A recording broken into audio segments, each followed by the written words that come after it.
Okay, right now ni story kutokea kule New York City, Marekani, na yote kwa yote kuhusiana na msanii Chris Brown kufikishwa mahakamani leo Manchester kwa kosa la kupiga. Mwimbaji wa Marekani Chris Brown amefunguliwa mashtaka kwa madai ya kumdhuru mtu kwa kukusudia, kulingana na polisi wa Metropolitan. Polisi inasema shtaka hilo linahusiana na madai ya kushambulia mtu ambayo inasemekana ilifanyika katika klabu ya burudani usiku katikati mwa London mnamo tarehe 19 Februari 2023.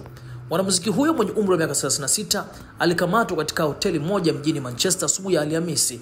Bado anazuiliwa na atafikishwa katika mahakama ya Manchester siku ya Ijumaa, ambapo ni siku ya leo, kwa mujibu wa maelezo yanayoendelea.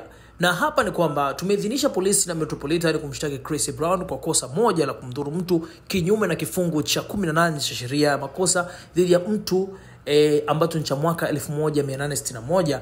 Adela Kell, naibu mwendesha mashtaka mkuu wa CPS London North, aliongeza kuwa mashtaka ya uhalifu dhidi ya mshtakiwa huyo yapo hai na ana haki ya kusikilizwa kwa kuwezesha mchakato kuendeshwa bila upendeleo. Gazeti la The Sun lilisema mwimbaji huyo wa R&B alikuwa amewasili uwanja wa ndege wa Manchester kwa ndege yake binafsi Jumatano alasiri. Kwa sasa yuko kwenye ziara na ameratibiwa kufanya maonyesho kadhaa kote Uingereza mnamo mwezi Juni na Julai. Mimi ni Abra 255 na hizi ni stories za TZ Unyamani Mwingi. Ila kwa nasi kwa ajili ya habari zaidi.